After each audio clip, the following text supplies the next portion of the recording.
At a certain point, we're going to have to stop calling the Marvel Cinematic Universe movies experiments, both because it's getting silly and because it just feels gross for a multi-billion-dollar studio tentpole with a Happy Meal and an action figure tie-in to be spoken of in terms of experimental filmmaking. And yet, here we are again with Ant-Man, once again facing a Marvel feature being framed as some kind of test for the now ultra-powerful Disney subsidiary whose stubborn refusal to release even one outright failure increasingly renders each new film a question of will this be the one where they show some kind of weakness at long last? And should Ant-Man be yet another Marvel success story, we'll simply reconvene for can Marvel handle a black superhero? Can Marvel handle a woman superhero? Or more immediately, will audiences accept Marvel heroes fighting each other instead of the bad guys? But for now, Ant-Man, where the question is, can even the most ruthlessly efficient old-school producer-driven outfit in modern Hollywood build a decent movie out of the wreckage of a collapsed production on the quick, and make the result work as a midsummer blockbuster after their main attraction, Avengers Age of Ultron, already bowed months earlier, originally planned as part of the studio's smaller-scale, modestly budgeted Phase 1 trial runs, and seemingly kept around on the to-do list mainly because it had earned the interest of cult icon director Edgar Wright.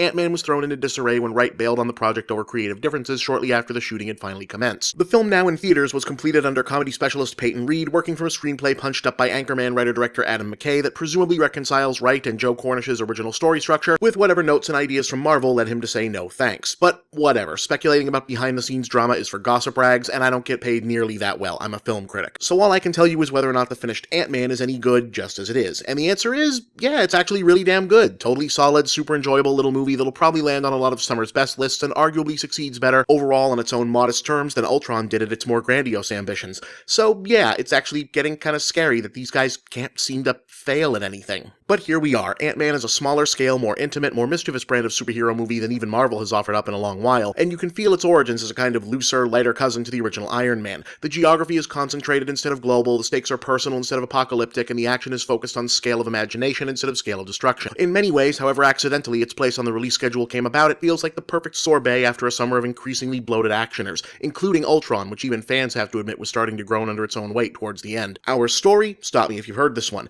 Back in the 60s, Michael Douglas super scientist Hank Pym invented a suit that let him change his size while actually increasing his physical strength, allowing him to thwart Cold War evil as a superhero called Ant-Man, so named because he also invented a way to communicate with ants, because why the hell not? But things went bad between Hank and the rest of the superhero community, and he's since been retired as a recluse until now, basically, because his old associate Darren Cross has seized control of his old company and is developing a new weaponized shrinking suit called the Yellow Jacket that he schemes to sell to Hydra. Hey, they're still around. The only hope to stop this is to pull Ant-Man out of mothballs, but with Pym now unable to use the suit himself and some understandable, if no less unfair, reasons for refusing to let his daughter Hope, played by Evangeline Lilly, use it in his place, Pym instead conscripts Paul Rudd's Scott Lang, an ex-convict looking for redemption in the eyes of his ex-wife and daughter, to become the new Ant-Man and use the suit as part of a daring heist to relieve Cross of the Yellow Jacket technology. As setups go, it's actually pretty standard, but like the similarly classically structured Iron Man, the plot stays basic to make room for the laughs and the drama. Any more complications as to how Scott and his band of gold-hearted thieves hooked up with the Pyms might not have left sufficient space for the jolly, leisurely paced training sequences wherein Scott learns to use his powers and makes adorable ant buddies. And while perhaps a more complicated villain scheme might have been nice, it might also have nudged out the genuinely heartfelt parallel father-daughter redemption arcs for the now and former Ant-Man. And sure, they could have filled in the expected cracks with even more Marvel continuity drops, though there are already two killer ones in the beginning and midway through Act 2. It's a lot more fun to give those moments over to some rapid-fire comic relief courtesy the great Michael Pena as Scott's ex-cellmate BFF. Even setting aside the supposed backstage chaos, it's genuinely surprising to see a superhero blockbuster so confident about playing things small and leisurely. For a good hour, there's no action outside of the shrinking effects and the training sequences, which not only give the characters room to breathe, but also means that the payoff is that much better when things finally start popping en route to the finale, which unfolds as a riot of increasingly imaginative fights, stunts, and chases in increasingly inventive locations, making hilariously bonkers use of the hero and villain's size-changing powers, culminating in a fist-pumping set-piece wherein Ant-Man and Yellowjack stage a Man of Steel-style collateral destruction brawl on a table full of children's toys. There is some stuff that doesn't totally work. On the one hand, this is refreshingly the first Marvel movie since probably the first Avengers to get stronger in Act 3 and the climax instead of peaking in the middle, and said climax is an absolute riot, feeling less like a 21st century superhero epic and more like an early 90s live-action Disney joint that Robin Williams might have headlined back in the day. But as much as younger kids are all but guaranteed to love this business, I wonder if they won't be impatient during the earlier, less frenetic character stuff.